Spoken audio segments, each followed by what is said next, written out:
vamos a ver aquí. A ver, justamente para iniciar, para recordar, los restos de medicamentos, ¿no? Los restos de medicamentos de fármaco, ¿a qué color de tacho iban a ir? ¿Se acuerdan? ¿Se acuerdan que dijimos? A ver, vamos a ver cómo está esa memoria. Ya, los restos de los medicamentos. Por ejemplo, se venció, sobró un poco. El amarillo, muy bien, estimada Rita, Anieli, Claudia, amarillo, muy bien, excelente. Y si era el frasco roto del medicamento, obviamente al frasco rígido o un tachito de punzocortantes, ¿no? Muy bien. Entonces, felicidades a los que han respondido bien, esa memoria va excelente.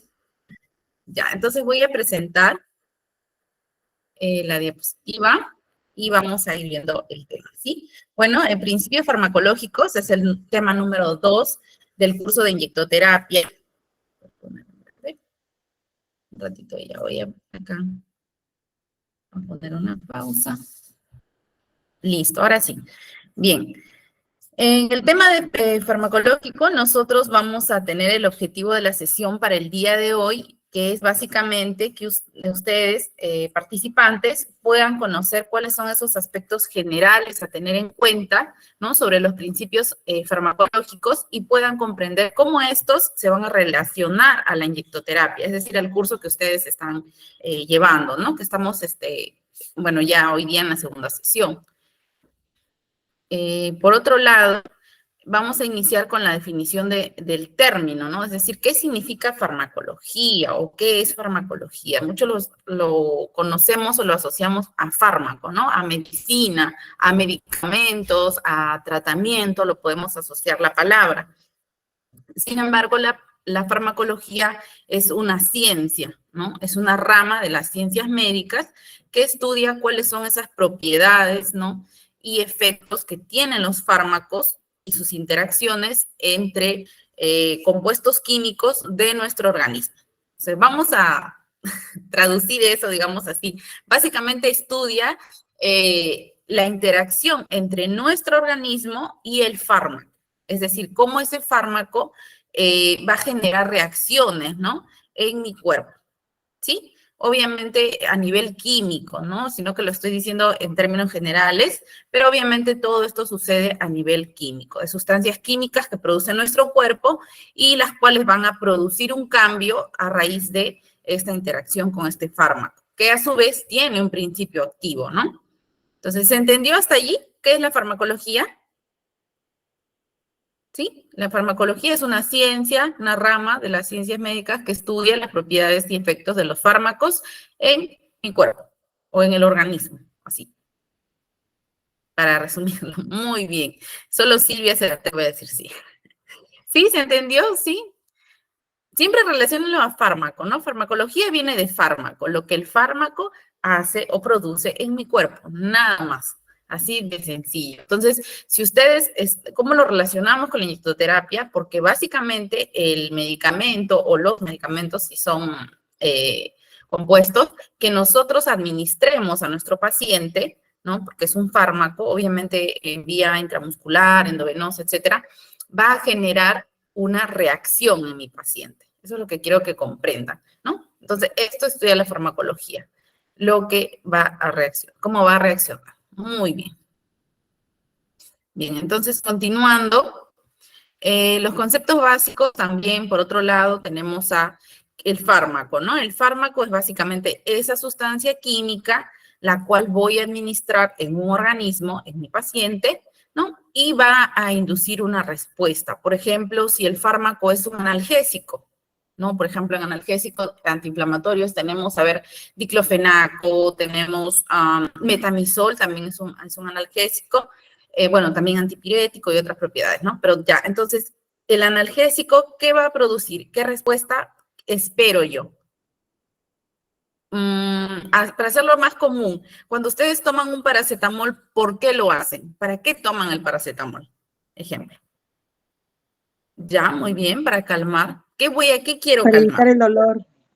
Muy bien, para calmar el dolor, para la fiebre también. Excelente, muy bien, felicitaciones. Ya ven, entonces lo asocian a su, cuando ustedes aprendan algo nuevo, asocienlo a algo que ustedes hacen muy comúnmente. Eso les va a servir en todo lo que ustedes quieran aprender para poder captar mejor el conocimiento. Si ustedes lo relacionan a algo que ya saben, se va a fijar en su mente. Bien, entonces, eso es lo que es el fármaco.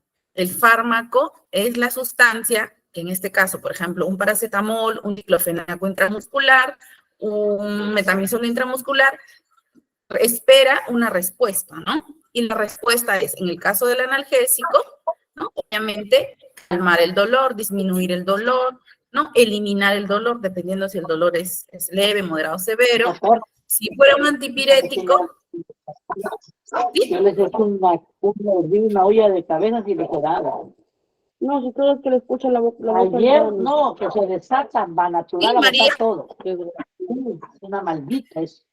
Porque creo que yo ayer María tiene igualito, su audio. María, si me ayudas, por favor. Ya, listo, ya está, ya lo apago. Bien, entonces, los analgésicos esperamos que eviten, bueno, disminuyan el dolor, calmen el dolor. Si fuera un antipirético, ¿no? Un fármaco antipirético es para la fiebre, ustedes también lo dijeron, excelente, ¿no? Entonces, y así con otros antiinflamatorios, pues espero que disminuya la inflamación y así con todos los tipos.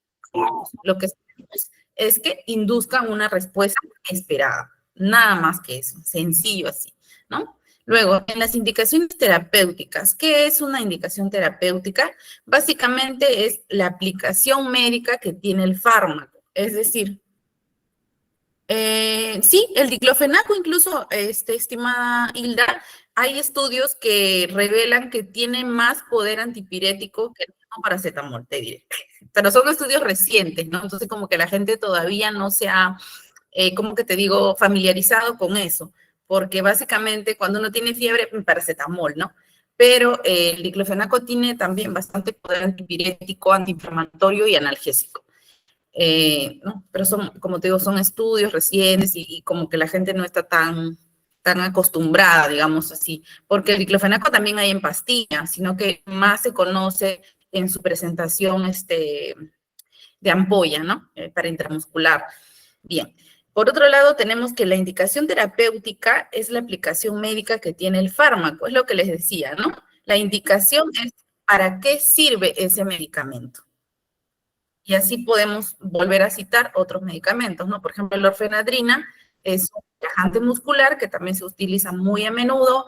La gentamicina, por ejemplo, ¿no? Su indicación terapéutica son las ITUS, infecciones del tracto urinario. Obviamente que ahí se necesita pues un urocultivo, ¿no? Para ver a qué tipo de bacterias se está enfrentando uno, por así decirlo, y ya ahí se va a utilizar todo un esquema, ¿no? Porque ahí en el antibiograma sale a qué medicamento esta bacteria que me está causando esta infección es resistente, insensible, o sea, que no pasa nada si la tomo o no, y sensible, ¿no? Que es decir, que a ese medicamento sí, pues, va a tener efecto, va a destruir las bacterias que tengo y que me está causando la infección.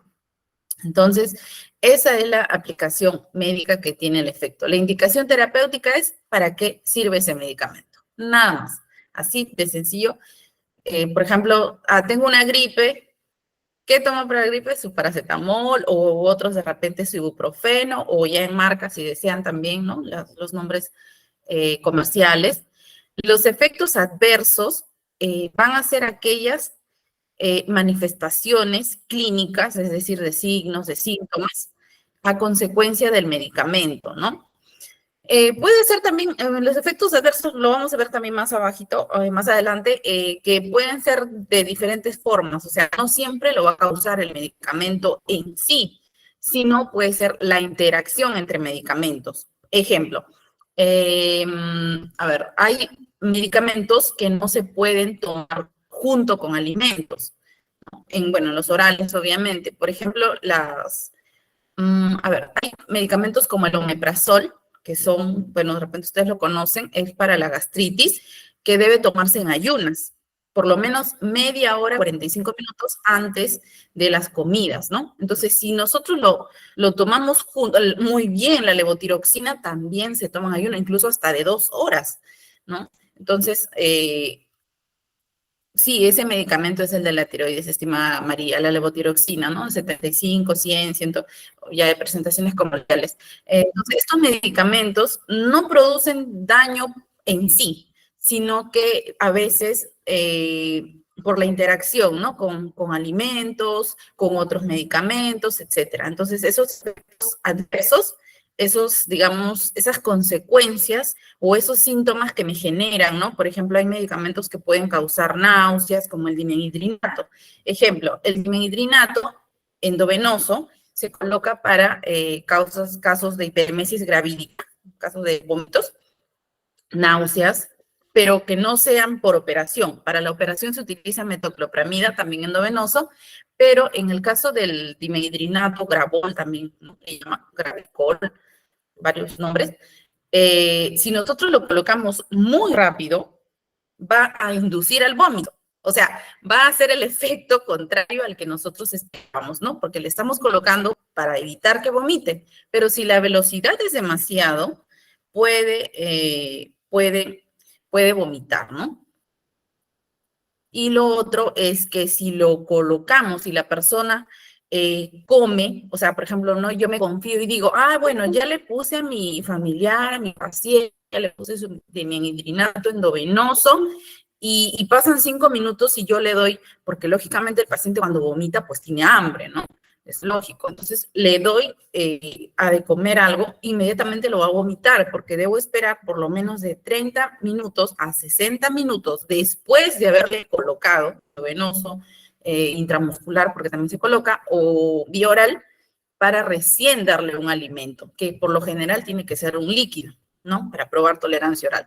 Entonces, como ven, los efectos adversos de los medicamentos no siempre son a causa de los medicamentos en sí, sino falta de cuidados de la administración de ese medicamento, ¿sí? Entonces, y por eso a veces uno lo confunde también, ¿no? Hay personas que dicen, ay, me chocó, pero no sabemos si fue el medicamento o fue lo que hizo el paciente y que no tuvo las previsiones del caso. Y obviamente la mayoría por desconocimiento, ¿no? Yo sé que si nosotros aprendemos, obviamente, pues, no lo vamos a hacer. Contraindicaciones ya se refiere al potencial de riesgo que tiene este medicamento, ¿no? Es decir, que este medicamento puede probablemente causarme daño.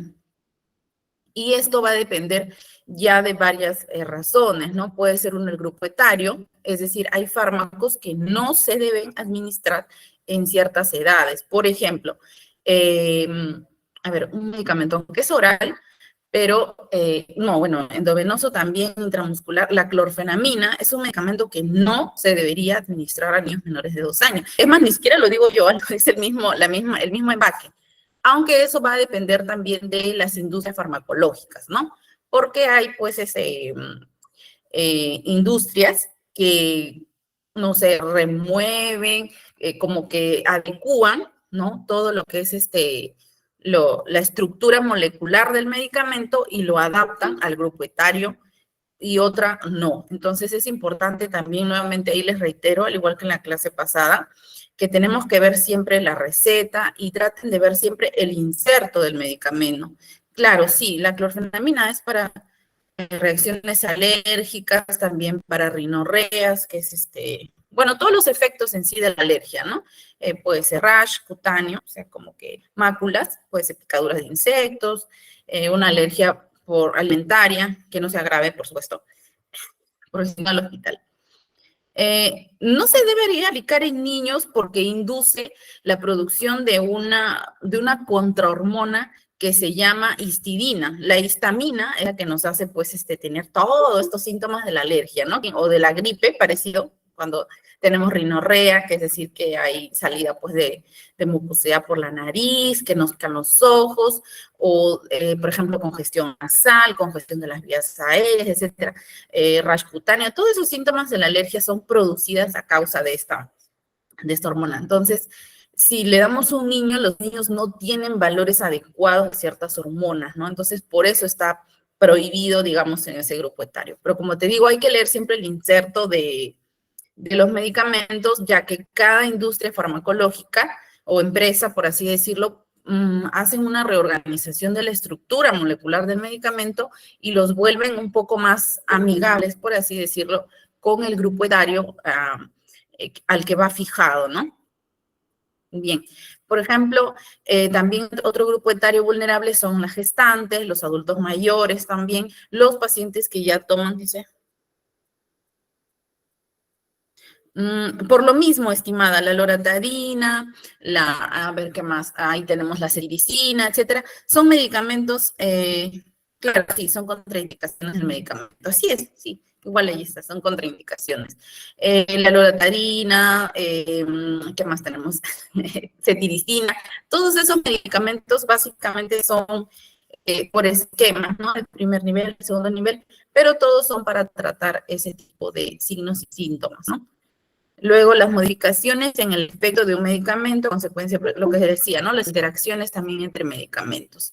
Por ejemplo, hay medicamentos que no pueden, que son antagónicos, ¿no? Por ejemplo, si yo tengo un paciente que viene por algún tipo de hemorragia, que está todavía en búsqueda, ¿no? No se sabe por qué tiene algún tipo de sangrado activo, puede ser, le coloco una fitomenadiona, que es vitamina K, vienen unas ampollitas de 1 miligramo, o sea, perdón, de 1 mililitro, pequeñitas, son de color medio rojizo. Entonces, le coloco este medicamento, el paciente tiene que saber que no tiene que consumir alimentos de color verde, perdón, alimentos anticoagulantes. ¿Por qué? Porque yo le estoy poniendo un coagulante. No sé si se me entiende. O sea, cuando es lo mismo, por ejemplo, si yo estoy consumiendo o me coloco heparina, que es un anticoagulante, porque hay problemas de insuficiencia venosa. ¿Conocen las famosas varices? ¿Sí? Las famosas varices. No sé si han escuchado. Sí, muy bien, muy bien. Ya, entonces, las varices se asocian a una enfermedad, bueno, a otra enfermedad llamada también insuficiencia venosa profunda, también la hay periférica, que son básicamente dilataciones de las venitas, de las arterias, de los miembros inferiores, piernas, mayormente en realidad, porque también puede dar otra parte del cuerpo. Esta dilatación hace que la sangre se obstruya, es decir, como que se vuelva espesa, ¿no? Y no puede circular fácilmente como lo haría con la sangre pues, que es líquida, ¿no? Entonces, para ese tipo de enfermedades se utiliza heparina subcutánea, generalmente aquí en los hombros, en la zona del deltoides. Pero, ¿qué sucede si este paciente empieza a consumir alimentos como espinacas, lentejas, carnes rojas? Disminuye el efecto del medicamento. ¿Por qué? Porque estoy haciendo lo contrario a lo que sirve el medicamento. ¿Me entienden? O sea, por ejemplo, la heparina es para evitar que se formen esos coágulos. Y el hierro, ¿no? Que está contenido en estos alimentos que les he mencionado, ¿no? El hierro, la vitamina B12, la vitamina K que contienen estos alimentos, va a hacer que se coagule.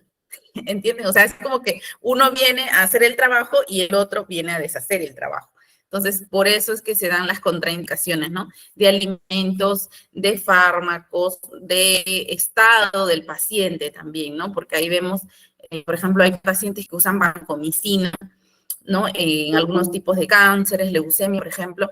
Entonces, estos medicamentos suprimen tanto, disminuyen tanto el sistema inmunológico que el paciente queda susceptible a cualquier otra enfermedad, ¿no? Entonces, el paciente como que se le prohíbe un poco salidas, visitas, etcétera. Entonces, es como para tratar de disminuir el efecto, ¿no? El efecto negativo para el paciente. Poco a poco lo vamos a ir comprendiendo mejor. Yo sé que es un poquito y como que un poquito difícil, pero a todos se nos hace difícil un poquito la farmacología. Es un poco, digamos, más específico, ¿no? Bien, en la farmacología tenemos dos fases o dos procesos importantes. Uno de ellos es la farmacocinética que va a ser la rama que va a estudiar el recorrido del medicamento, ¿no? Desde que ingresa a nuestro organismo hasta que se transforma en el producto que haga el efecto esperado, ¿no? Básicamente es la relación entre la dosis, o sea, de medicamento que tomo y la concentración del medicamento en mi organismo. ¿Sí? Relación, dosis, concentración en el organismo, nada más. Más fácil. Sí, ¿está quedando claro por aquí? ¿Alguna duda? Chicos, ¿están? ¿Se me escucha? Todo correcto, todo correcto. Todo claro, todo claro. Listo, gracias. Bien, este proceso de la farmacocinética va a tener a su vez algunas...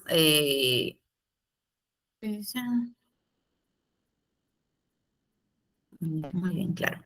Bien, va a tener dentro de ellos también su propio proceso, ¿no? En la farmacocinética nosotros vamos a ver, bueno, la liberación no se utiliza mucho en lo que es la inyectoterapia, dado que es para medicamentos orales. Sin embargo, es bueno que lo sepan, ¿no? La liberación. Aquí hay un pequeño error, no es administración, es absorción, ¿ya? Aquí, perdón, aquí es absorción. Liberación, absorción, distribución, metabolismo y excreción. Entonces, esto se llama LADME, ¿no? Una abreviatura, una mnemotecnia para recordar cuál es el proceso de la farmacocinética. Bien, ahora vamos a ver aquí. Ahora vamos a ver cada uno de ellos, ¿ya? Bueno, como les decía, la liberación les voy a dar para conocimiento porque todo es el proceso desde la L, digamos, desde el ADME. En la liberación nosotros vamos a tener cuáles son esos cambios que se van a producir en la forma del medicamento a causa del equilibrio dinámico, ¿no? Entonces, para ello, esto es básicamente, imagínense que ustedes están ahorita con una gripe o bueno, con un dolor de cabeza. Ya imagínense que se van a tomar su paracetamol ahorita. Se están tomando su paracetamol. Entonces, ese paracetamol está ingresando entero, ¿cierto? A su estómago. ¿Sí? Quiero que todos se imaginen que están tomando allí su paracetamol, ibuprofeno. Entonces, una vez que nosotros tomamos nuestro medicamento, este medicamento está entero a la pastilla, ¿no? Y una vez que llega al estómago, va a pasar por un subproceso que se llama disgregación. Esta disgregación quiere decir que esa pastillita, ¿no? Esa pastillita, por ejemplo, aquí tengo una, ¿no? Esa pastillita pasó enterita. Bueno, este es valproato, pero ya, imagínate que es un paracetamol. Entonces, se va a disgregar. ¿Qué quiere decir disgregar? Que se va a hacer en partículas más pequeñas para que mi estómago pueda seguir con el proceso, para que pueda absorberse, ¿no? Una vez que se han hecho partes más pequeñas, o sea, en partículas, como dice su nombre, ¿no? Partículas es de partes más pequeñas. Va a pasar de una forma sólida gracias a mis jugos gástricos, ¿no? Gracias al estómago, va a pasar una forma líquida. Es decir, esta pastilla se va a transformar en líquido, ¿no? Y una vez que llegue al intestino delgado, va a pasar un proceso que se llama difusión. La difusión básicamente es que esta solución, el medicamento que ya se volvió líquido, va a pasar a través de las membranas plasmáticas, ¿no? Para ser absorbido por los vellos intestinales, ¿no? O atravesar membranas, porque hay, ahorita lo vamos a ver, distintos tipos de pase, digamos, del medicamento hacia mis fluidos, ¿no? Aquí, pero bueno. Entonces, esto de aquí va a ser que una vez que esté allí ya pase a torrente sanguíneo. Es decir, pasa por membranas, puede ser difusión activa, pasiva, porque necesita de es como que necesita de una molécula para poder atravesar la membrana, ¿no? Y de esta forma llegar a mi fluido, es decir, a mi sistema circulatorio, ¿no? Y luego ingresar al órgano donde necesita actuar, según el medicamento que hayamos ingerido, lógicamente. Entonces, ya tenemos allí nuestro medicamento, eso está en la fase oral. Ahora, en lo que es la velocidad de disolución, es decir, cómo un medicamento se va a hacer líquido. este medicamento necesita o se va a ver afectado por la solubilidad del medicamento, ¿no? Por ejemplo, hay medicamentos que son inyectables. Por ejemplo, hay liposolubles.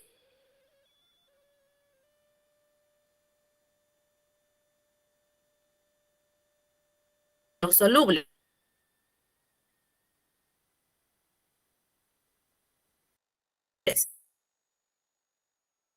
Necesitan de ácido.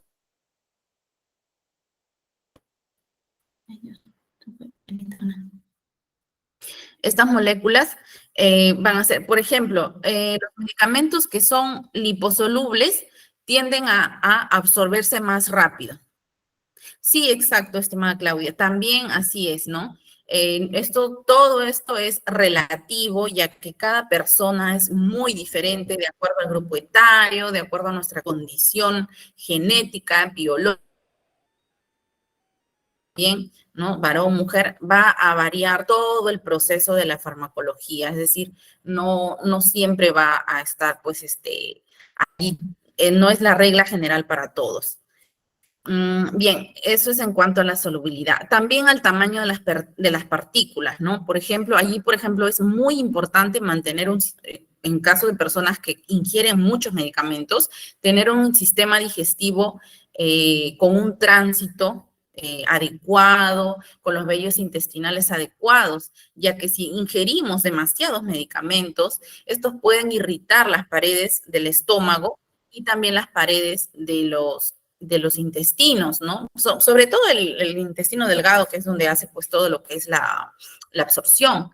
Y por supuesto el intestino grueso, que se encarga de la eliminación también de los medicamentos, del resto de medicamentos, ya que si se metabolizan en el hígado, es decir, se transforman en el hígado, van a tener que ser expulsados por las heces. Pero si nosotros no tenemos un adecuado sistema digestivo, no cuidamos nuestro sistema digestivo adecuadamente, también vamos a tener problemas con los efectos, porque nos va a dar gastritis, nos va a causar diarreas, ¿no? Y cuando en realidad el problema no es el medicamento, sino que yo ya tengo un problema con ese sistema, ¿no? Con ese órgano.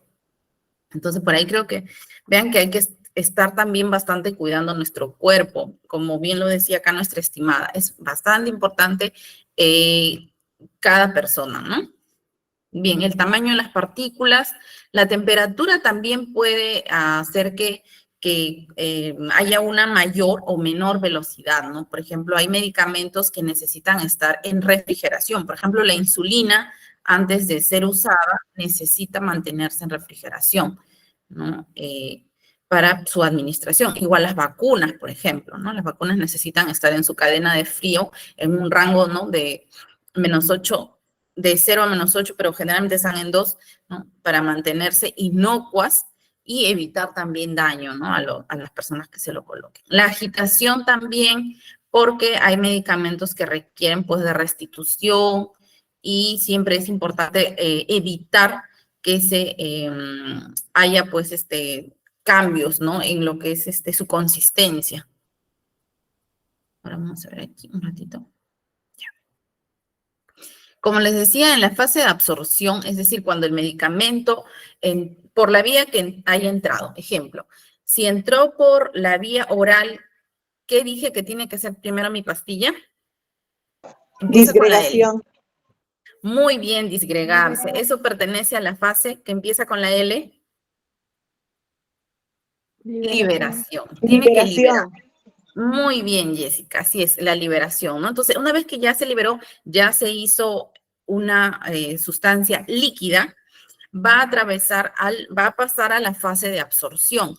Igual sucede, los medicamentos que son inyectados pasan directo a la fase de absorción, es decir, ellos se saltan la L, digamos así. No hay liberación para ellos porque ellos ya entran en forma de solución, ¿no? Cuando nosotros nos aplicamos, por ejemplo, un diclofenaco, nos aplicamos, a ver, qué sé yo, una penicilina, que está reconstituida, iguales entra, ¿no? En una forma líquida de solución. Entonces, este tipo de vía de inyectable ya no requiere la fase de liberación. Entonces, nos vamos directo a la fase de absorción. En la fase de absorción, nosotros vamos a tener que, como les decía, ¿no? Es cuando el fármaco disuelto ya atraviesa membranas biológicas previo a llegar a la circulación sistémica, la circulación sanguínea, ¿no? A ver ahí, ya. Para ello vamos a tener tres tipos. La difusión simple, esto va a variar de medicamento en medicamento, según los fármacos, consiste en la migración de las moléculas desde el espacio más concentrado al de menor concentración, atravesando membranas semipermeables. En este caso son, por ejemplo, los que atraviesan las membranas, lo que les decía de las membranas, por ejemplo, las liposolubles, ¿no? Atraviesan más rápido las membranas porque sus tejidos grasos se juntan a otros, ¿no? Y pasan más rápido. Es como que atravesaran así, por permeabilidad. Es decir, está aquí y simplemente atraviesa, ¿no? Como que, digamos así, aquí hay menor concentración de solución y entonces para tratar de compensar, introduce la solución a la circulación sanguínea. O sea, por eso dice su nombre, ¿no? Difusión simple. Hay un paso directo porque trata de equilibrar menor a mayor concentración, nada más. La difusión facilitada ya es cuando necesita de una proteína plasmática transportadora, ¿no? En su mayoría la albúmina. La albúmina, sí, esta que está en el huevo, postdata, en la parte blanca, en la clara. La albúmina es una proteína plasmática que sirve de transportador de muchos fármacos. Diría que un 90% de los fármacos necesita de la albúmina. Y como les decía, no va a ocurrir una adecuada absorción del medicamento si hay una disminución de la albúmina. Y la albúmina tiende a estar disminuido en personas con desnutrición crónica, personas gestantes,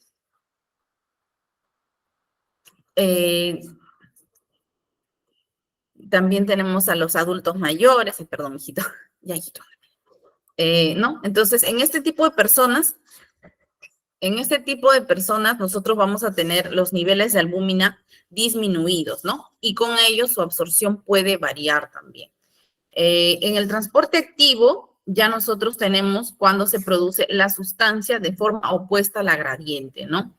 Por ejemplo, la gradiente es básicamente la circulación sistémica que tenemos. Cuando dice opuesta, háganse de cuentas que están yendo en contra de la marea, por así decirlo, ¿no? Y obviamente va a necesitar más energía. Imagínense que ustedes estén subiendo una pendiente, una montaña ahí, ¿no? Ustedes se van a cansar, van a necesitar más energía. Igual pasa con este tipo de transporte. Por eso hay medicamentos que, por ejemplo, les causan más sueño, ¿no?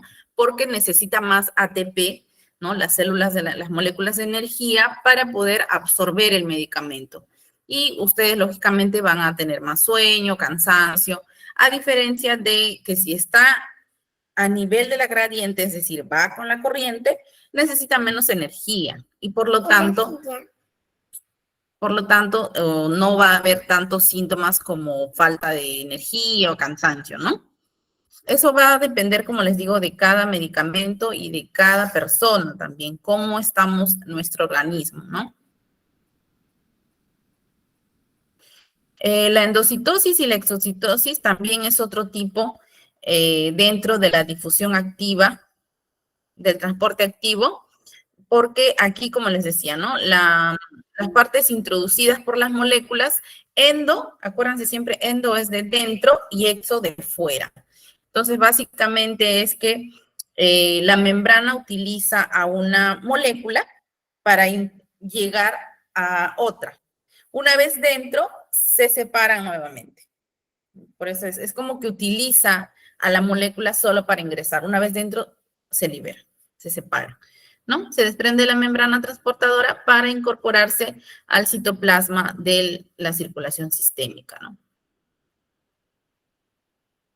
Bien, ahora en la fase de distribución, ya que es la D, ¿no? En LATME, entonces estamos en la D. No te preocupes, María, igual queda grabada la clase, no te preocupes. La fase de distribución nosotros tenemos que el fármaco se vaya a distribuir, se va a repartir, por así decirlo, ¿no? Entre comillas, repartir por el organismo a través del torrente sanguíneo, a través de la circulación, ¿no? Y aquí pueden intervenir proteínas plasmáticas, como les decía, ¿no? Generalmente tenemos la albúmina, pero también tenemos a los eritrocitos, que son básicamente los glóbulos rojos. Los glóbulos rojos son los que van a ayudar a transportar muchos de estos medicamentos. Ahora, es importante también que la distribución del medicamento, es decir, cómo va a llegar a todo mi organismo, ¿no? Hay factores que pueden afectar esto, como por ejemplo, nosotros tenemos la unión de fármacos a proteínas plasmáticas, lo que les decía en la diapositiva anterior, ¿no? Que si tenemos disminución de cierto tipo de proteínas como la albúmina, o por ejemplo, tenemos disminución de los eritrocitos, es decir, hay una anemia o hay una disminución de eritrocitos por un tema de falta de vitamina B12, ¿no? Entonces, allí no va a haber una correcta distribución del medicamento, porque básicamente no hay a dónde se puede unir ese medicamento, ¿no? Entonces, por eso que las personas que tienen, por ejemplo, no sé si ustedes alguna vez han escuchado cuando, o tienen niños, familiares, no sé, hay niños que tienen anemia y de pronto cogen una enfermedad, digamos, una ITU. La ITU son bien comunes en niñas, por ejemplo, las mujercitas, ¿no? Entonces, le hacen un tratamiento, por ejemplo, de gentamicina o hay otro, amicacina, también, regaminol. Entonces, intramuscular. Pero, ¿qué sucede? ¿Qué les dice el pediatra? Corrija la anemia porque si no, no va a poder hacer efecto el tratamiento de esa enfermedad, ¿no? ¿Por qué? Porque los eritrocitos, obviamente que se han disminuido por este caso de anemia, no van a poder transportar este medicamento, o sea, no se va a poder distribuir adecuadamente, con lo cual el efecto esperado, pues no va a suceder, ¿no? Entonces, por eso es ideal que cuidemos nuestra salud, de nuestros niños, etcétera, porque los medicamentos pueden estar en la dosis adecuada, tomarlo o inyectarnos en los horarios adecuados, pero si nuestro organismo no está saludable, es probable que haya pues problemas en el efecto terapéutico, ¿no? El efecto que esperamos del medicamento. Por otra parte, tenemos el volumen aparente de distribución, que es básicamente cuando debería distribuirse todo uniformemente, ¿no? El medicamento antes de pasar a la siguiente fase. Luego tenemos, bueno, las propias características físico-químicas del fármaco que pueden también alterar su distribución, ¿no? Esto generalmente está relacionado ya a nivel bioquímico netamente, porque necesiten, por ejemplo, de sustancias específicas, como por ejemplo oxígeno u otras moléculas, ¿no? También el flujo sanguíneo, lo que les decía sobre los eritrocitos, el flujo sanguíneo también es importante porque el flujo sanguíneo es el que va a ayudar a que se distribuya todo, ¿no? En él van a ir, digamos, insertados los principios activos, los metabolitos del medicamento. Luego, afinidad del fármaco por el tejido. Lógicamente, hay fármacos que tienen una afinidad por un tipo de tejido, ¿no? Por ejemplo, por ello es que algunos fármacos solamente se administran por un tipo de vía. Por ejemplo, solo subcutáneo, solo intramuscular y así, ¿no? Así es, mi estimada Claudia, exactamente. Muy bien. Sí, excelente, Claudia. Muy bien, sí has entendido, así es. Básicamente es así. El medicamento se transforma, se hace líquido y necesita de la sangre para distribuirse al resto del organismo. Excelente. Muy bien resumido. Muy bien. Bien, ahora llegamos a la parte de la M, ya llegamos a la M. El metabolismo básicamente consiste en transformar, ya una vez ya estás en un estado líquido de solución, ¿no? Este fármaco, pero necesita transformarse en metabolito. Metabolito es el principio activo o inactivo de un medicamento o de un fármaco, ¿no? Es el agente que causa la transformación bioquímica y es la que produce el efecto. Es decir, yo puedo colocarme un diclofenaco, pero, por ejemplo, ustedes han visto, ¿no? El diclofenaco, la clorfenamina, por ejemplo, dice 10 miligramos bueno, hay presentaciones de 1 y de 2, digamos de 2 mililitros, ¿no? 10 miligramos en 2 mililitros. Quiere decir que hay concentración de 10 miligramos en esa pequeña cantidad, ¿no? De 2 mililitros, pero cuando se introduce, no van a actuar esos 10 miligramos, se van a perder también algunos, lógicamente dependiendo de la vía, ¿no? En la vía endovenosa no se pierde nada porque va directo a la circulación sanguínea, pero nos colocamos aquí, bueno, aquí no sé, pero nos colocamos directamente a la circulación sanguínea, entonces allí no se pierde. Sin embargo, son sus agentes metabólicos los que van a producir el efecto, es decir, el metabolito. Que llevan nombres químicos en realidad, no se llaman como nosotros lo escuchamos, sino se llaman nombres, por ejemplo, GABA, muy bien, exacto, la dilución también de los medicamentos, ¿no? La dilución de los medicamentos es importante, dependiendo lógicamente, pero como les decía, lo vamos viendo en cada vía porque eso está relacionado a la vía de administración, ¿no? Por ejemplo, si es endovenoso, un ejemplo, la ceftriaxona tendría que diluirse en 100 mililitros, es decir, de cloruro de sodio, para que pueda ser administrado, obviamente en goteo, ¿no? Entre 40 a 60 minutos. 30 si es que es una persona joven que no tiene antecedentes de una enfermedad crónica, etc. Y por otro lado, este medicamento, el mismo medicamento, si fuera a administrarse por la vía intramuscular, solo se diluiría en 5 mililitros, porque es la cantidad máxima que debemos colocar, que podemos colocar en la vía intramuscular. Y si ese ceftriaxona yo quiero utilizarlo por la vía intradérmica, para hacer una prueba de sensibilidad, necesito solamente 0.2 mililitros como máximo, ¿no? Entonces, obviamente va a variar de acuerdo a la vía de administración, ¿sí? Entonces, pero igual lo vamos a ir viendo en cada vía para que ustedes vean cuál es la dosis máxima, ¿sí? Eso también es muy importante. Bien, de este proceso, bueno, el metabolismo básicamente ya está transformado en su principio activo, ¿no? Y ahí tenemos también que hay dos tipos, ¿no? De fase 1, que ocurren por oxidación, reducción o hidrólisis, que se insertan en un grupo reactivo y lo transforma en un activo químicamente. Esto es básicamente algunos medicamentos que ingresan con formas inactivas y requieren de una fase digamos, adherida o añadida para transformarse en activos, ¿no? Por ejemplo, necesitan puentes o cadenas bivalentes, monovalentes, lógicamente todo es ya químico allí. Hidrólisis, por ejemplo, rompimiento, ¿no? De los puentes de hidrógeno, oxidación, ¿no? Ya no netamente químico. Lo que es reacciones de fase 2, vamos a tener reacciones de conjugación para generar la inactivación del fármaco. Esto ya es cuando el principio, por ejemplo, está activo y necesita inactivarse por alguna razón del organismo y obviamente va a recurrir a reacciones de conjugación, es decir, se va a adherir a otras moléculas que están circulando para poder desactivar ese medicamento. Vamos a ver aquí. Bien, la fase final de la farmacocinética es la excreción o eliminación también, ¿no?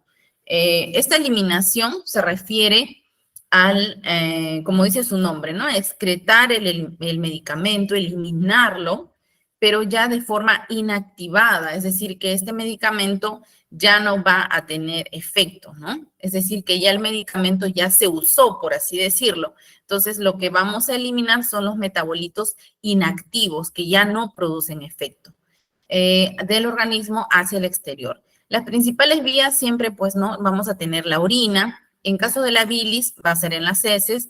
Y también tenemos algunos de vía pulmonar, leche materna, sudor, saliva, ¿no? Por ejemplo, dependiendo de la vía de administración del medicamento, ¿no? Por ejemplo, los aerosoles, que se utilizan con aerocámaras, por ejemplo, los broncodilatadores como salbutamol, bromuro, por ejemplo, van a estar en esta vía, y así otros medicamentos, ¿no? Dependiendo del medicamento siempre.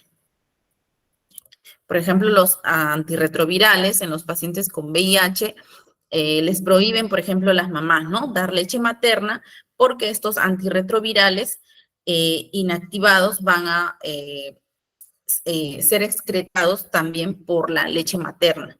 Entonces, y pueden contaminar al bebé, ¿no? De este virus. Por ello también le prohíben ese tipo de lactancia a las mamás con VIH. Porque se elimina por leche materna también. La excreción renal, dentro de ellas, el riñón es el principal órgano de eliminación. Por ejemplo, hay medicamentos que ya se han empezado a considerar nefrotóxicos, puesto que su eliminación, por su uso en realidad, el uso indiscriminado, es decir, recurrente de, por ejemplo, el diclofenaco, que es altamente nefrotóxico, el metamizol también va a producir daño renal, ¿no?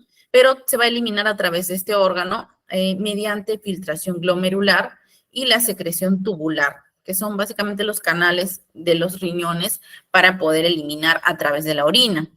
Ahora, la excreción biliar y ciclo enterohepático básicamente es gracias a la bilis, que es un producto que se produce, ¿no? Y llega a ser alojado al estómago.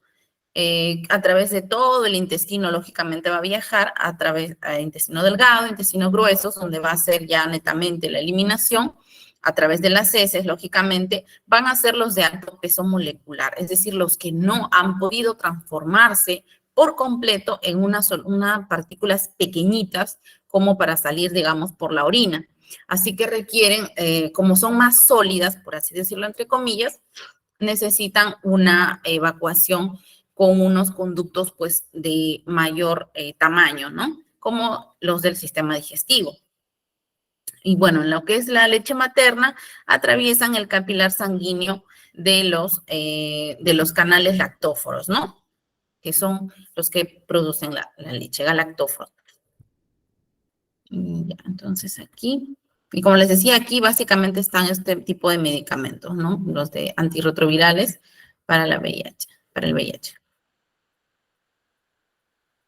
Bien, lo que es la farmacodinamia ya es el segundo paso, digamos, de este proceso de la farmacología, de cómo interactúa el medicamento en nuestro organismo.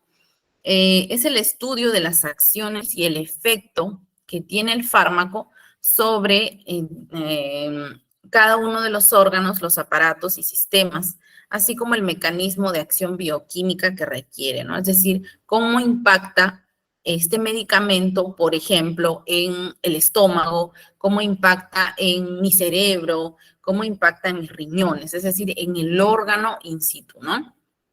Entonces ahora vamos a ver aquí. La vía oral, como les decía, esto no lo vamos a tocar mucho por el tema de que el curso es de inyectables, pero sí para que ustedes lo conozcan. Nosotros aquí tenemos la absorción gastrointestinal, que es la más fácil usada, pues usa los medicamentos orales, ¿no? Las pastillas, las tabletas para poder tratar algún tipo de enfermedad. Las desventajas es que se absorbe demasiado lento porque pasa por el proceso, ¿no? De liberación. No es apta para urgencias, ya que demora bastante tiempo, de acuerdo al medicamento, en hacer efecto. También se ve alterado por la presencia de otros medicamentos, alimentos o jugos gástricos que pueden modificar la absorción de este medicamento. Otro tipo de vía es la administración indirecta, que es la vía cutánea, ¿no? Aquí tenemos las cremas, los gels, que son de vía tópica. La absorción es deficiente debido a que la piel tiene un epitelio poliestratificado, como ustedes ven, ¿no? Y eso es fácilmente, cuando ustedes se ven como estrellitas aquí en la mano, ¿no? O sea, las células son bastante estratificadas y obviamente por su propia función protectora que tiene la piel, no es tan fácil que absorba, ¿no? A menos que tengamos alteraciones de la piel. Ahí sí, también va a variar la absorción de los medicamentos tópicos. Otro tipo de vía ya es la directa, que también lo vamos a ver, que este tipo de vía es la subcutánea. La vía subcutánea es cuando introducimos un medicamento a través del tejido subcutáneo, que es básicamente el tejido graso, ¿no? Que está, bueno, pero está debajo de la piel, ¿no? Subcutáneo, debajo de la piel. Es difundido a través del tejido conectivo y penetra en la circulación por los capilares, ¿no? Los capilares, el tejido subcutáneo está bastante irrigado, es decir, tiene cerca bastantes vasos sanguíneos. En este caso, pueden afectar la absorción de este medicamento de vía subcutánea, como por ejemplo, ahí tenemos en subcutánea, tenemos la heparina, la insulina, ¿no? Que son medicamentos que se utilizan por esta vía, en el cual los mecanismos vasodilatadores, es decir, que se expande la célula, puedan favorecer su absorción, es decir, va a pasar por difusión pasiva, ¿no? Porque va a introducirse fácilmente. Vasodilatador es cuando se abren las células, es decir, se dilatan, se abren. Sin embargo, cuando es vasoconstricción, por ejemplo, ahí la temperatura también puede jugar un papel importante. Por ejemplo, en lo que es cuando hace calor, nuestras células se dilatan. Por eso no sé si han notado que, por ejemplo, si ustedes le ponen al sol o a la luz, sus venitas se translucen, ¿no? Se dilatan tanto que se ven. Sí, se administra en el abdomen. Lo vamos a ver igual en la vía subcutánea, pero esto es para que vayan entrando ya en onda, digamos. Entonces, pero cuando hace frío, nuestras células se contraen tanto que incluso no sé si han visto que hay erección de los pilosa, ¿no? De los pelitos, digamos así, de nuestros brazos, nuestro cuerpo, porque se contrae, se cierra, por así decirlo, lo cual va a disminuir la absorción también del medicamento. Por eso, ven, les decía, la temperatura también afecta la absorción del medicamento. Entonces es importante también una adecuada temperatura cuando administramos un medicamento. Otra vía directa es la vía intramuscular, que también la vamos a ver. Me parece que es en la sesión 5. En caso de esta vía, la absorción es rápida, dado que hay bastante irrigación también en el tejido muscular y es preciso evitar el paso de sustancias irritables o tóxicas, ¿no? Por ejemplo, allí algunas sustancias no tóxicas, pero sí tienden a ser un poco irritables, por ejemplo, las sustancias liposolubles, ¿no? Es decir, los medicamentos que son como medio aceitosos, no sé si alguna vez les han colocado, como por ejemplo el metamistol. ¿Alguna vez han puesto el metamizol? En el COVID se ha puesto mucho, por ejemplo. No sé, ¿ustedes? Sí, por la fiebre. Muy claro, por la fiebre. ¿Alguno de ustedes ha experimentado mayor dolor con este medicamento? A diferencia de uno liposoluble. Claro, muy bien. Entonces, es justamente por su composición química, ¿no? Al ser liposoluble, quiere decir que es un poco aceitoso, ¿no? Es un poco irritable para el tejido muscular. Duele horrible, sí. Bueno, creo que según el umbral del dolor, pero a mí me duele horrible. Sí, a diferencia de los medicamentos que son netamente liposolubles, ¿no? Entonces, estos medicamentos duelen menos, eso es por eso la diferencia. Después también hay bastante dolor y por irritación del tejido muscular estriado del músculo por medicamentos de reconstitución, ¿no? Allí tenemos los polvos, ¿no? Penicilina, ceftriaxona, que son polvitos de reconstitución. Por eso es que duelen tanto, ¿no? Tienden a ser irritables. Otra vía también, eso también duele, sí, también duele, horrible. La vía intravascular o endovenosa, en esta vía se utiliza solo en emergencias y en esta vía sí se utilizan medicamentos irritantes, ¿no? Por ejemplo, digoxina, medicamentos digitálicos, que básicamente ya se utilizan en unidad de cuidados intensivos. Si ustedes lo utilizan la inyectoterapia para situaciones comunes, no se utiliza intravascular porque va por acá, ¿no? El acceso venoso central. Luego tenemos la intraarterial, que también se introduce por este lado, pero está al costado porque está en la arteria y ya no en la vena. Y aquí tenemos en casos netamente especiales, ¿no? Como por ejemplo en las quimioterapias, en las diálisis. Obviamente hay desventajas como, por ejemplo, que puede romperse y puede haber shock, ¿no? Por eso que a veces hay pacientes que fallecen cuando se les realiza ese tipo de procedimientos, que hay que ser muy cuidadosos con ello. Inductores del metabolismo hepático. Esto básicamente es para los medicamentos de vía oral, ¿no? Que van a ser, o medicamentos que también van a ser metabolizados en el hígado, es decir, allí van a ser transformados. El hígado es el encargado de transformarlos en metabolitos. Son la fenitoína, el fenobarbital, que son medicamentos que se utilizan en estatus convulsivos, epilepsia, ¿no? Rifampicina, carbamazepina, que también es otro anticonvulsivante, el otro es para el tratamiento del tracto respiratorio, el tabaco, ¿no? Que son los cigarrillos. Los cigarrillos hacen que el hígado, como está afectado por este alquitrán y estos otros componentes que tiene el cigarrillo, el tabaco, hacen que se acelere el metabolismo, ¿no? Es decir, que este tipo de personas, las personas fumadoras, por eso siempre hay que preguntar a un paciente si fuma, va a acelerar el proceso, ¿no? Y el efecto no se va a mantener tanto tiempo. Por ejemplo, si yo les digo, ya, ¿sabes qué? Te vas a tomar tal medicamento por...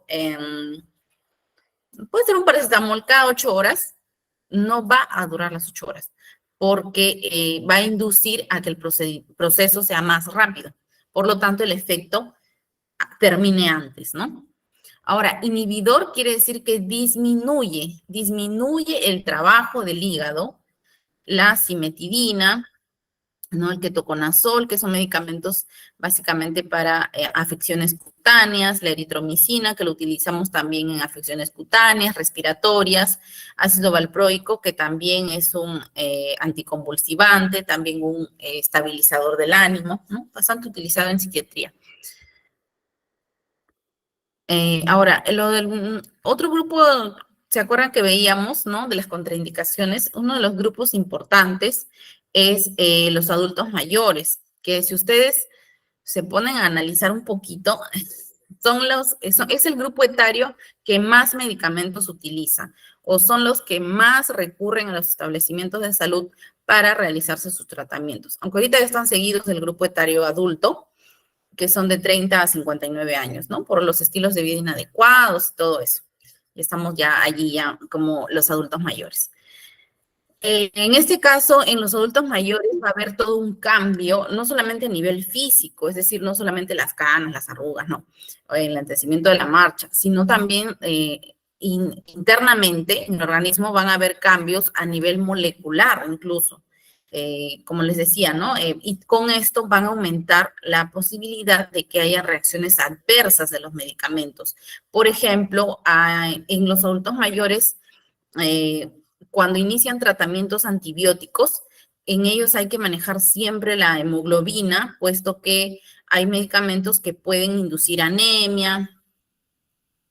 Exacto, si se suministra mal, pueden generar sí reacciones adversas, ¿no? Después tenemos también el proceso más afectado es de la eliminación y el menos afectado la absorción. Es decir, el medicamento se absorbe, se transforma, pero no se elimina. Con eso hace que el paciente siga teniendo el efecto, ¿no? Por eso que en los adultos mayores generalmente los tratamientos son cada 24 horas, porque en ellos la eliminación, por lo mismo que hay disminución de la motilidad gastrointestinal. Motilidad quiere decir ese movimiento que hace todo el sistema gastrointestinal, que es básicamente así, como de ladito, para ir ayudando al proceso de digestión y posteriormente eliminación, ¿no? De las heces. Con esto queremos decir que los adultos mayores sufren más de estreñimiento. Básicamente es eso. Aumento del pH gástrico, ¿no? Ellos tienen un aumento de la acidez gástrica y el ácido gástrico hace que también haya alteración en el proceso de la de la absorción y de la transformación de los medicamentos, ¿no?, que ellos ingieren o que también se administran por vía inyectable.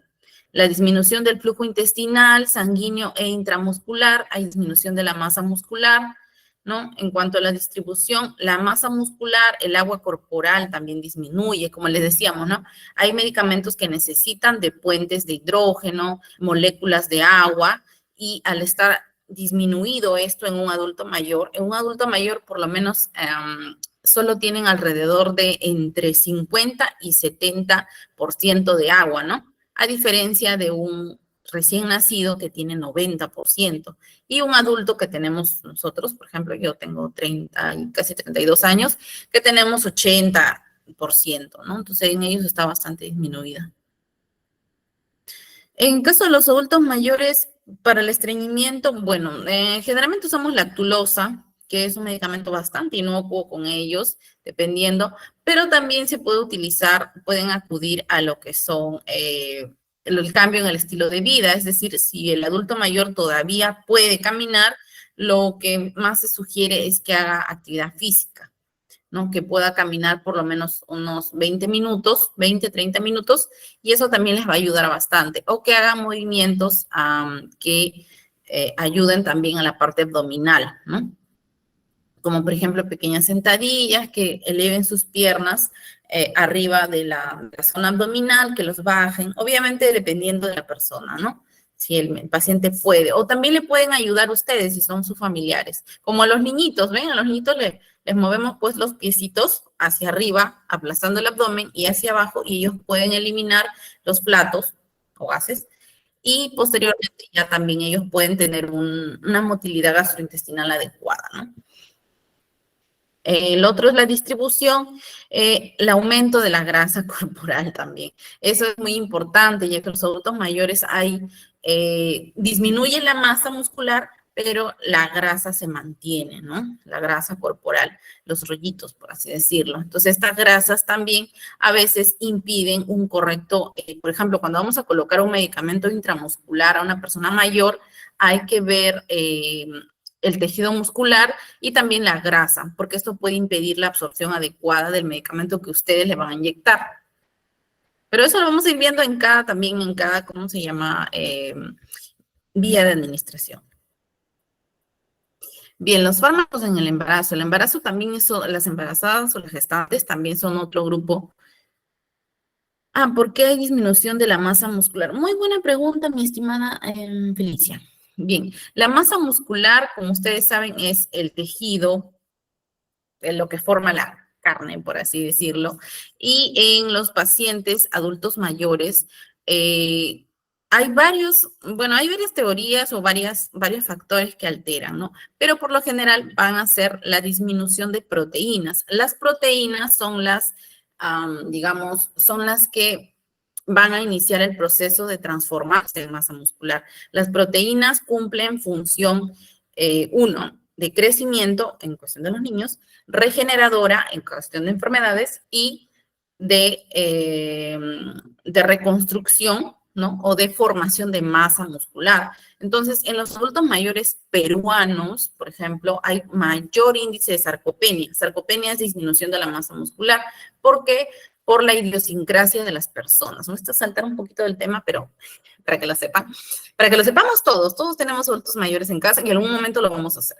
Vamos a llegar a esa edad, ¿no? Entonces, hay mucha idiosincrasia fallida, ¿no? Errada, con respecto a la alimentación del adulto mayor. Por ejemplo, de repente ustedes lo pueden hasta verificar en su propio hogar o de algún familiar, que ya no se le da a consumir carnes, ningún tipo de carne, es como que se le dan sopitas, ¿no? Calditos, cosas así, alimentos líquidos, y no se le agrega la proteína, es decir, no le ponen la presa del pollo, la carne, bueno, dependiendo si el paciente no tiene nada. Si es renal, no carne roja y no pescados de color oscuro, solo pescados blancos y carnes blancas como pavita, pollo y cuy, ¿no? Pues son blanquitos. Entonces, estos pacientitos, al no ingerir la proteína, van a tener, pues, no van a poder producir el tejido muscular. Básicamente ese es el factor más grande en nuestro país, ¿no? Porque va a variar de acuerdo a los países. Pero esa es una de las concepciones más cerradas, porque las proteínas pueden ser licuadas, a diferencia de las frutas, de las verduras, que pierden su valor nutricional.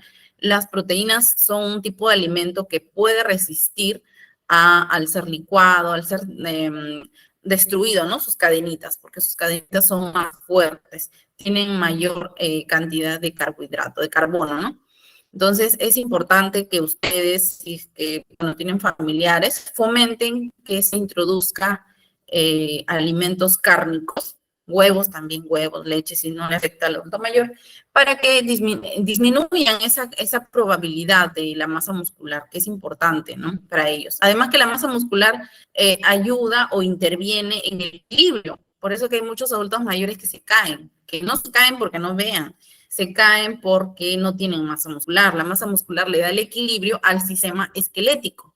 Nuestro sistema esquelético son los huesos, pero se apoyan de los músculos para mantenernos equilibrados, si no nos caemos, ¿no? Entonces, otro también es el triptófano, que también se produce a raíz de lo que es ¿no? La proteína.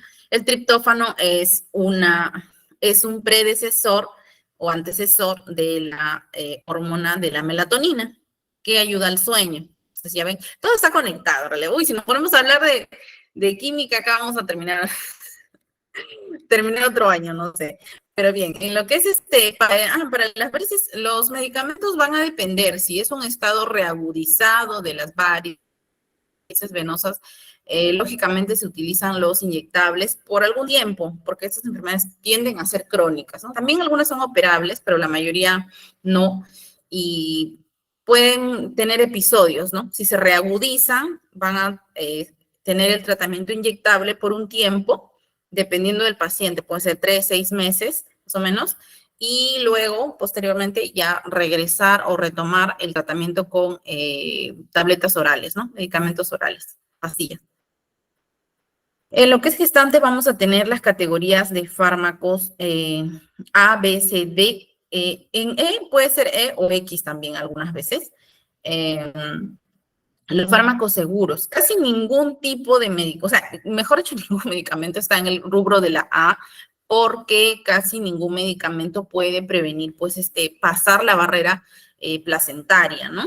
Entonces, en estos medicamentos, en el A solamente vamos a encontrar a las vitaminas, por ejemplo, el hierro, polisacárido, tenemos la vitamina B12, el ácido fólico, que de hecho son buenos, ¿no? Para las gestantes.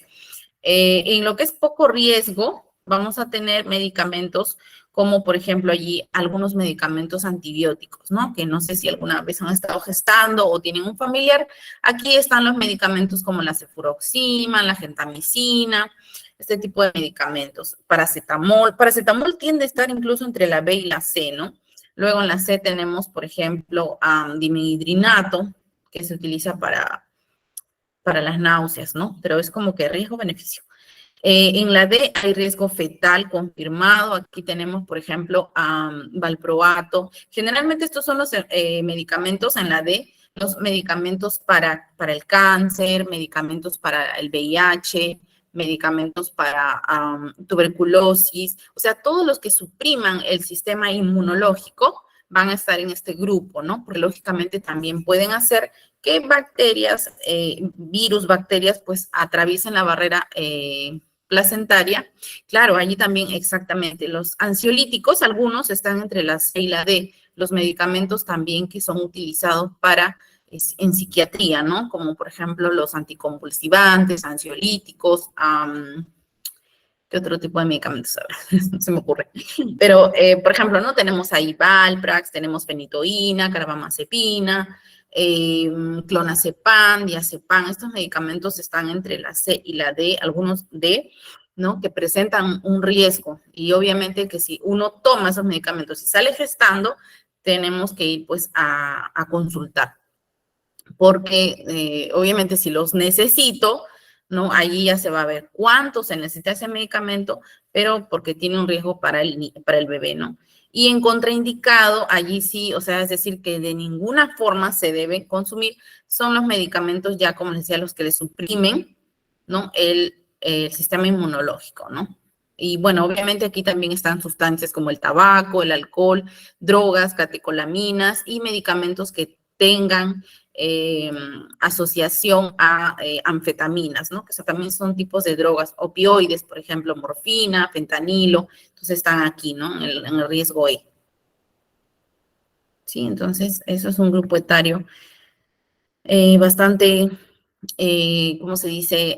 Vulnerable, ¿no? Bastante, que se necesita bastante cuidado. Entonces, siempre si viene una persona mayor, un niño o una gestante a colocar su medicamento inyectable, ¿no? Ustedes tienen que ver siempre la receta, porque es la forma en la que ustedes van a decir o van a tener que un respaldo, ¿no? Si es que ocurriese algo, debido a que son grupos más vulnerables a tener reacciones adversas del medicamento, reacciones alérgicas, etcétera. Entonces, es siempre lo más correcto para ustedes, para el paciente, es leer las indicaciones médicas y si ustedes lo van a hacer de una forma, como les decía en la sesión anterior, lo van a hacer de una forma independiente, es decir, que van a poner su propio espacio de inyectables, traten de tener un registro, ¿no?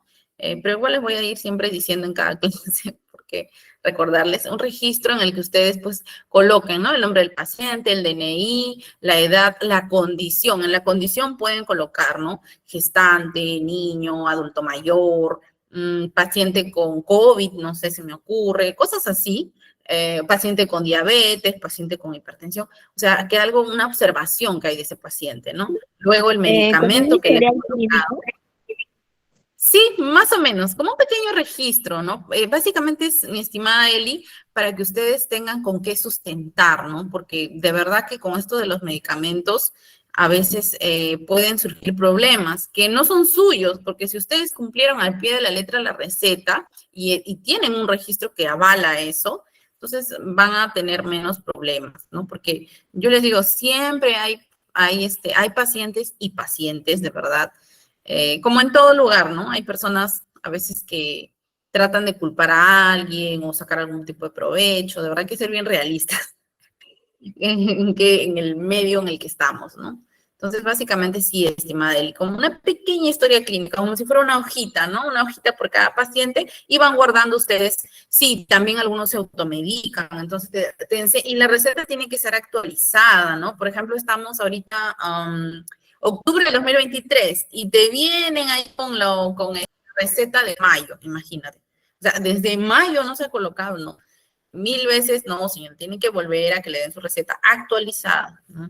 A menos que sean enfermedades crónicas como diabetes, que ya la insulina pues es crónica, ¿no? Insulinodependientes cuando son, ya utilizan siempre. Pero si son medicamentos como para la infección urinaria, por ejemplo, para un cuadro de una neumonía o un asma reagudizado, cosas así, no, sí, su receta actualizada. Ustedes le piden.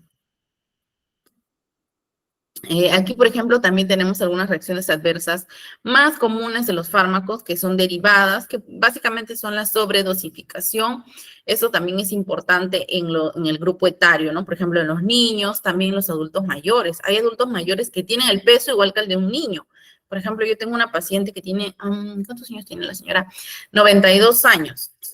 Mide 1,31 m, no, perdón, mide 1,37 m y pesa 32 kilos. Imagínense, tiene el peso de mi hijo tiene 10 años y pesa 32 kilos. Ya ven, entonces, lógicamente allí la ceñito, por ejemplo, ya no podría consumir o no se le podría enviar, por ejemplo, si tuviera una contractura muscular, ya no se le podría enviar un diclofenaco entero, ¿no? Todo el frasco de 75 o todo el frasco de 100 de la orfenadrina, va a tener que dosificarse casi como una dosificación pediátrica. Tipo colateral, cuando consumimos, por ejemplo, algún tipo de medicamento junto o también tenemos alguna enfermedad, ¿no? Por ejemplo, tomamos medicamentos que son como, por ejemplo, el ibuprofeno, el proxeno que a veces hacen, o también, por ejemplo, el diclofenaco, causa irritación gástrica. Y si ustedes ya tienen una gastritis crónica no tratada y se están inyectando su antiinflamatorio, su AINES, bueno, ¿no? Porque está indicado, no sé, para analgesia, para el famoso pico del loro, para la hiperlordosis, lumbalgia asiática, no sé. Obviamente el efecto colateral va a ser que su gastritis se reagudice, y si no la tenían, pues que hagan una gastritis aguda. Secundarias del medicamento básicamente son sus efectos adversos, ¿no? Que tienen, porque como les decía, por ejemplo, si se inyectan el dimethidrinato intramuscular endovenoso y no tienen las medidas, los cuidados necesarios, como no consumir alimentos por lo menos hasta 1 hora después, lógicamente van a tener efectos secundarios de la emesis, ¿no? O vómito. Emesis es vómito. Derivadas del paciente, la idiosincrasia, allí también tenemos las ideas que tienen los pacientes con respecto a algunos medicamentos, ¿no? Por ejemplo, también yo les cuento un caso. Una vez yo estaba haciendo mi internado, no, mis prácticas, estábamos haciendo prácticas y en el grupo éramos 3 chicas. Mi compañera y yo, que éramos de 5º ciclo más o menos, que ya vamos al hospital, pero no hacemos muchas cosas. Básicamente estamos como viendo qué hacen las licenciadas, ¿no? O las internas. Y había una interna de enfermería. Entonces la interna le coloca el medicamento intramuscular a un paciente varón, de unos 30, 40 años más o menos. Le coloca su metoclopramida, porque recién le habían operado me parece que era una apendicitis, pero no, ya hacía como 4 o 5 días que el paciente estaba allí. O sea, estaba estable, estaba normal, pero tenía sensación de náuseas, ¿no? Que no había tenido antes. Entonces, le coloca el medicamento, termina de colocar el medicamento y el paciente se desmaya. Y nosotros con mi compañera que estábamos en 5º siglo, ¿no? O sea, menos tiempo. Nosotras mirándola asustada como que, ¿y ahora qué pasó? ¿No? Y dijimos, ya lo mató. Pero no lo mató. Era que el señor tenía tanto miedo a las agujas que se había desmayado por la aguja. O sea, no es que el medicamento le hizo algo, es idiosincrasia. Su nivel de ansiedad lo llevó a desmayarse, así, literal, así. Que quedó allí, ¿no? Se desmayó sobre su camita. Entonces, la idiosincrasia, el nivel de ansiedad del paciente también es importante tenerlo en cuenta. Pregunten siempre al inicio, señor, ¿usted tiene miedo a los medicamentos, las agujas? O algunos directos, te dice, señorita, por favor, no me va a doler porque tengo miedo a las agujas, ¿no? Entonces, en ese paciente tienen que tener ustedes más, ¿cómo les decía? De repente como que más cuidado, más de explicarle, hacer el proceso un poco más lento, ¿no? Para que ellos entren como en confianza, porque les pueden causar problemas. De verdad que hay bastantes pacientes que por su nivel de ansiedad se desmayan. De tipo alérgico, cuando hay reacciones alérgicas, sí, a las inyecciones son miedosos. A mí también me ha pasado, de verdad, con un señor. Estoy por ponerle ya la aguja, ¿no? En la región glútea, y el señor, no quiero comer. Y sale corriendo, imagínense, con la aguja allí, se pasa. Entonces, cuando ustedes inicien a hacer, pues, sus prácticas con los inyectables, cuando ustedes se aventuren en ello, les va a pasar de todo, que luego ustedes lo van a contar como una anécdota, pero es algo sencillo. De verdad, nunca me ha pasado nada grave que le haya pasado a un paciente, siempre con los cuidados necesarios, precisos, no van a tener ningún problema. Solo sí, bastante seguridad en ustedes mismos, pregunten bastante al paciente cómo está, cómo llega, ¿no? Porque como les digo, eso también, el nivel de ansiedad del paciente, su angustia, juega un papel importante. Preguntar si es alérgico, aunque si viene con una receta, le van a hacer una prueba de sensibilidad si es algún medicamento como penicilina, ceftriaxona, ¿no? Que eso lo vamos a ver en la sesión de medicamentos intradérmicos. Derivadas de ambos, la tolerancia del paciente y la dependencia también, ¿no? Al medicamento que tenga.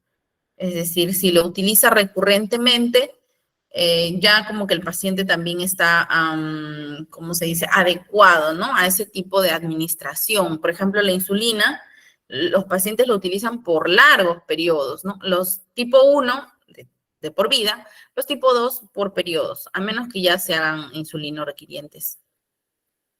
Si no, y bueno, ya con eso ellos están como más acostumbrados, entre comillas.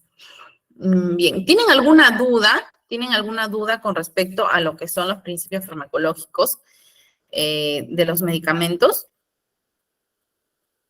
¿Hay alguna duda, chicos? No, ninguna, licenciada. Ya, pero pregunto. Señorita, buenas noches, Diga. disculpe. Sí, Buenas noches. en la parte donde usted indicó de que, por ejemplo, hay personas que son de menos edad, de menos kilos, pero son personas adultas ya, y la aplicación tendría que ser en menos dosis. Suponiendo, tengo un adulto mayor en casa, pero se le tiene que dar su medicamento, pues no, o sea, se le tiene que administrar el medicamento para adulto. Entonces, en este caso, ¿cómo podría hacerle? Tendría que ponerle según el peso, entonces, ¿verdad? Sí, mi estimada, bueno, sale como Luis.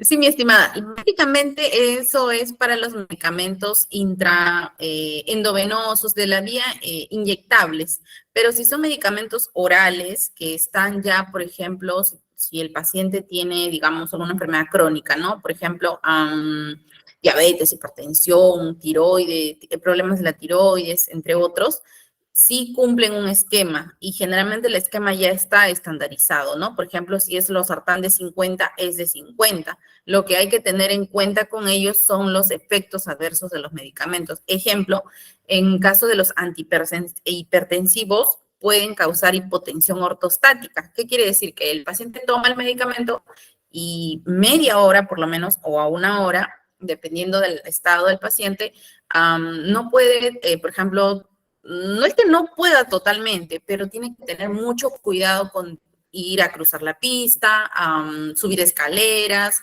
¿Por qué? Porque este medicamento puede causar que si hay un cambio brusco de medicamento, de posición, ¿no? Puede que cause una hipotensión, es decir, baja la presión y el paciente básicamente se cae, o sea, le da vértigo, se marea y se cae, ¿no? Entonces hay que tener los cuidados con los medicamentos, pero si están en un tratamiento determinado, ya tienen esquemas, ¿no? Los sartán de 50, metformina de 850, levotiroxina de 100, o sea, ya esas son las dosis estandarizadas, aunque el peso sea menos. Lo único que sí a veces le bajan las dosis, ¿no? Por ejemplo, dependiendo del paciente, a veces la metformina la consumen solo una vez al día, ya no dos, porque el tratamiento para adultos sí es 2, mañana y noche, por ejemplo, o en algunos casos hasta mañana, tarde, noche. Y así, ¿no? Por ejemplo, glibenclamida, que es un tipo de antidiabético oral, también es bien potente y no lo deben usar de noche. Peor si los pacientes adultos mayores están solos de noche porque puede causar hipoglicemia y la hipoglicemia puede arrastrar consigo pues problemas de hipotensión, convulsiones, palpitaciones, taquicardia, entre otros, ¿no? Entonces, yo les sugeriría, estimados, que como ustedes están involucrándose, ¿no? En esto del curso de inyectoterapia, que también está asociado a los fármacos que ustedes van a utilizar y que utilizan sus familiares, siempre traten de leer el inserto. El inserto que viene es bastante amigable, son términos bastante sencillos, no son nada de otro mundo, y por ejemplo, ustedes pueden ir directo. No se vayan a la parte de farmacodinámica, farmacocinética, porque son términos bioquímicos, pero yo les sugiero, ¿no? En general, ustedes tienen hijos, tienen padres, etcétera, familiares, váyanse de frente a contraindicaciones y efectos adversos. Ahí está en el inserto. O cuando buscan en el Google, vayan de frente, ¿no? El medicamento, pero de frente a efectos adversos.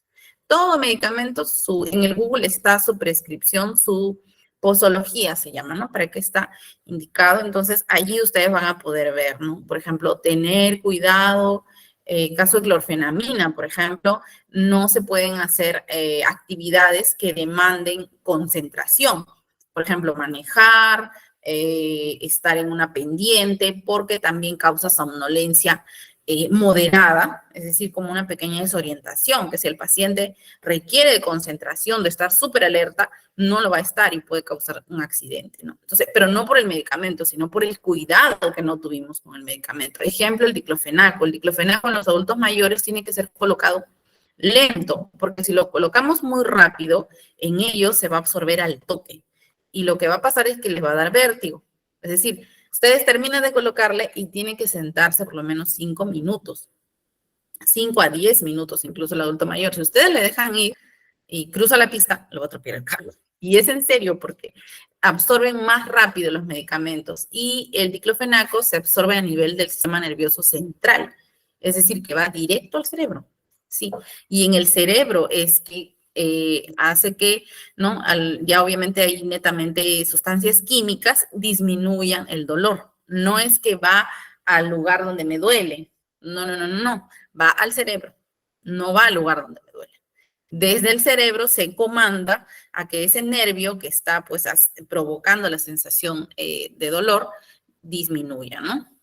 Entonces, mi estimada, yo te sugeriría que dependiendo el tratamiento que está siguiendo tu paciente, si es inyectables, sí, conversar con... Y siempre los adultos mayores traten de orientarlos también, de que visiten un geriatra. El geriatra es el médico especialista para los adultos mayores, así como el pediatra para niños. Porque si visitan directo otro tipo de profesional, a veces incurren en darles medicamentos inapropiados para ellos. Por ejemplo, los adultos mayores no deberían consumir bajo ninguna razón, porque hay cosas alternativas, naproxeno. Los adultos mayores no pueden consumir naproxeno. Está relacionado a sangrado activo o hemorragia activa del sistema digestivo, ¿no? Del estómago. Entonces, puede producir úlceras y sangrado. Entonces, cuando hay pacientes que van a otros profesionales, como no lo saben, les dan, por ejemplo, tengo pico de loro, tengo lumbalgia. Tómese una naproxeno por 5 días. Y ni siquiera le dice tómelo después de comer, porque causa gastritis y te puede causar una úlcera sangrante en cualquier edad. Pero claro, en los adultos mayores es más, ¿no? Más el efecto. Entonces, he tenido pacientes en la época de COVID que llegaban con el sangrado activo y uno decía, ¿pero qué? ¿Cómo llegan con sangrado activo si hemorragia no por boca o por recto? Entonces nos dábamos cuenta que para el COVID les habían estado dando pues naproxeno, ¿no? Y este medicamento era el que ha hecho bastantes adultos mayores padecer, bueno, y morir, ¿no? A causa de este medicamento, de este tipo de AINE. En ellos se sugiere, por ejemplo, la combinación tramadol-paracetamol, que también hay en marcas comerciales, ¿no? Doloquimagésico, etcétera, que vienen ya, tramadol de 100 y paracetamol de 500. Entonces, eso sí pueden tomar, pero naproxeno no, ibuprofeno tampoco. Entonces, ya ven, son muchos los cuidados que se necesitan. Entonces, yo les insto a que ustedes, como están llevando el curso, de repente puedan socializar esa información, ¿no? De que se visite un geriatra y no un médico general. Por ejemplo, una vez tuve una paciente que se fue de frente al neurólogo. El neurólogo le mandó 11 medicamentos. Yo casi me desmayo, de verdad. Es que eran 11 a una paciente, y cuando yo le hice la valoración, porque nosotros hacemos valoración clínica del adulto mayor, la señora solo tenía el síndrome del cuidador, tenía 65 años, era adulta mayor, pero cuidaba a su mamá de 90 y solo estaba cansada de cuidarla, o sea, sobrecargada. No tenía depresión, no tenía nada que sugiriera que le dieran tanto. Le dieron amitriptilina, que es para cefaleas tensionales. Le dieron dimehidrinato para los mareos. Le dieron sertralina para el buen humor, para que esté feliz. La sertralina va con la serotonina, la hormona de felicidad. Le dieron omeprazol para prevenir lo que es la gastritis. Le dieron su vitamina, bueno, la vitamina B12 sí se queda.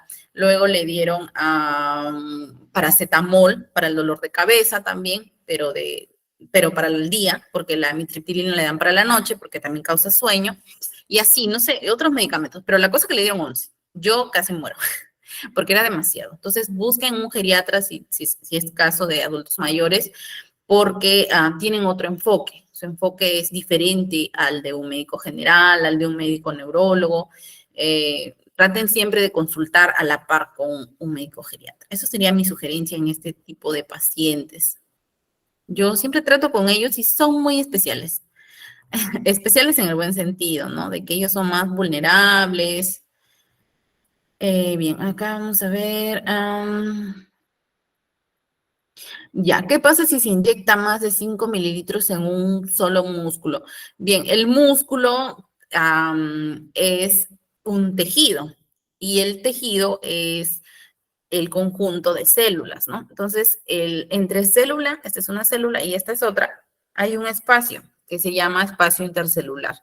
Entonces, cuando nosotros colocamos el medicamento en el tejido muscular, en todo el tejido, puede hacer que colapse el tejido, es decir, se reviente, se destruya, causando necrosis tisular, ¿no? Es decir, que ahí empieza a ponerse morado, un hematoma muscular se puede originar a raíz de colocarle mayor medicamento, ¿no? Y también que el medicamento, como se ha colapsado el tejido muscular donde le hemos colocado, va a viajar a zonas adyacentes, como por ejemplo, vasitos sanguíneos, puede llegar al tejido subcutáneo, al tejido dérmico, y este medicamento puede que no sea apto para esa vía, trayéndote más complicaciones aparte del hematoma y de la necrosis a ese nivel, ¿no? Tisular. Un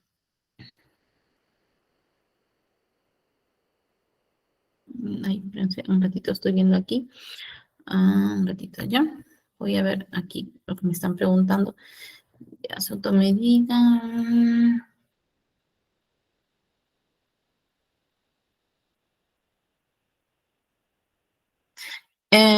Bien, hay medicamentos, mi estimado Manuel, que dependiendo, por ejemplo, del el frasco, del envase, ¿no? Pueden ser también para diferentes vías, ¿no? Por ejemplo, diclofenaco, hidrocortisona, clorfenamina, orfenadrina, tienen en el mismo envase, es decir, en el mismo envase, tienden a tener, pues, las vías por las que pueden ser administradas. Entonces, no hay problema si el frasquito, si el envase te dice que puede ser colocado por vía intramuscular, endovenosa. Sin embargo, siempre es importante visualizar, ¿no? Porque visualizar el frasquito, porque eso va a depender también de la empresa farmacológica, que a veces lo puede hacer para... Recién aquí, de que miro, creo, ¿no? ¿Sí, Rosa? Que lo puede hacer solo para una vía, pero también hay, ¿cómo se llama? Medicamentos que por la misma empresa farmacológica lo hacen para las vías que pueden colocarse, ¿no? Administrarse, es decir, intramuscular y endovenosa, pero por lo general la betoasporina es intramuscular. No sabría decirte por qué le colocó endovenoso, pero como te digo, va a depender mucho de la industria farmacológica, pero casi nunca se confíen de que si no dicen, no lo hagan. O sea, por ejemplo, en la betoasporina, dependiendo de la marca, ¿no? Pero hay marcas que te vienen solo de un solo uso, es decir, de una sola vía, pues colóquenlo solo por esa vía, ¿no? O sea, por ejemplo, si es intramuscular, solo intramuscular, porque puede que por esa vez, como tú bien dices, felizmente, y así es, felizmente no tuvo pues reacciones adversas. Y a veces también hay que tener, ¿se acuerdan lo que hablamos, lo de los principios bioéticos? Que muchas veces los medicamentos, así como nuestros estilos de vida que les hablo, no tienen un efecto a corto plazo. Es decir, no es que yo me coloco el medicamento y automáticamente me va a hacer efecto en 30 minutos, sea adverso. Hay efectos adversos que tienden a ser en el futuro, por ejemplo, en días, en semanas, en meses, ¿no? Y de repente ese paciente ya ni más volvió. Entonces, tratemos de justamente no hacer el mal a las personas. Si nosotros sabemos que es solo de esa vía, coloquemos solo por esa vía. No nos confiemos porque podemos hacer mal al paciente, ¿no? ¿Y qué nos dice los principios bioéticos? ¿Se acuerdan? ¿Se acuerdan? Autonomía, beneficencia, no maleficencia y justicia. Son los 4 principios bioéticos que debemos recordar. Que hay personal de salud pues que se les olvida a ratitos. Pero cuando ustedes trabajan de verdad con personas mayores, en mi caso yo trabajo lo que es geriatría, se te pega bastante esos principios bioéticos, de verdad. Porque son personas vulnerables, ¿no? Que uno los ve, a veces pueden ser gruñones, pero son personas que necesitan bastante cuidado, ¿no? Entonces, no les hagamos eso. Las pastillas siempre se van a tomar con el estómago lleno. No. Hay medicamentos que, como les decía, estimada Estela, que es necesario tomarlos con el estómago vacío, ¿no? Como porque los ácidos producidos por el estómago al momento de la digestión pueden inactivar y disminuir su proceso de absorción, su proceso farmacológico, ¿no? Por ejemplo, algunos medicamentos que se toman en ayunas son el ácido alfa-lipoico, que es una vitamina que toman los pacientes con neuropatía. También, ¿qué más?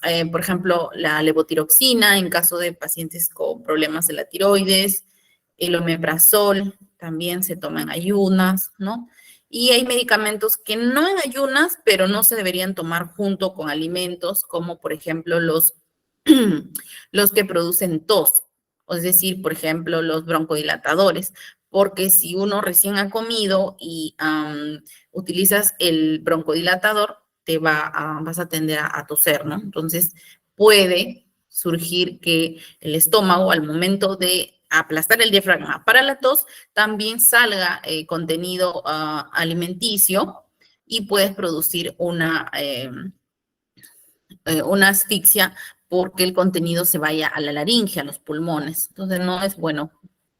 Va a depender bastante del medicamento. Y hay medicamentos que imposible tomarlos con la pancita vacía, como les digo a mis pacientitos, perdón, esos términos. Con el estómago vacío, por ejemplo, AINES no, definitivamente ibuprofeno, paracetamol más o menos, no es tan irritable, ibuprofeno, diclofenaco en pastillas, medicamentos también inyectables, también inyectables la dexametasona, diclofenaco, no deberían colocarse lejos de un alimento, ¿no? Porque pueden producir irritación gástrica, gastritis aguda. Sí, el ibuprofeno de hecho tiene bastantes efectos adversos. Uno de ellos es gastritis, otro de ellos es destrucción o alteración de la pared del intestino delgado. Básicamente es que los microorganismos, los vellitos, tienen una flora intestinal, ¿no? La microbiota que hablamos es el que se ve alterado. Entonces, en los niños puede incurrir a problemas de gases, problemas intestinales, ¿no?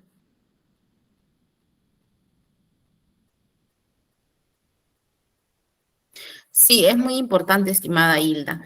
Claro, por ejemplo, cuando el medicamento te dice que puede ser por vía endovenosa e intramuscular, como te decía, eso ya lo vamos a ver en la misma sesión de la vía endovenosa o intramuscular, porque va a cambiar el dispositivo. Por ejemplo, para el endovenoso vas a necesitar cloruro de sodio para diluir el medicamento, así ya venga en solución.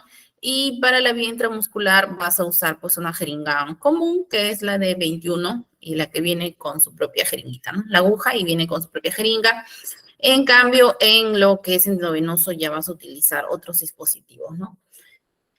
Para poder colocar el medicamento. Por ejemplo, si es un endovenoso directo, una jeringa de 20, una aguja número 23, y si es un endovenoso con el uso de catéter venoso periférico, ya vas a necesitar un Avocat o una canulita para introducir a la vena, ¿no? Entonces, veo que eso es todo. Entonces, muchísimas gracias por su participación a cada uno de ustedes. Asimismo,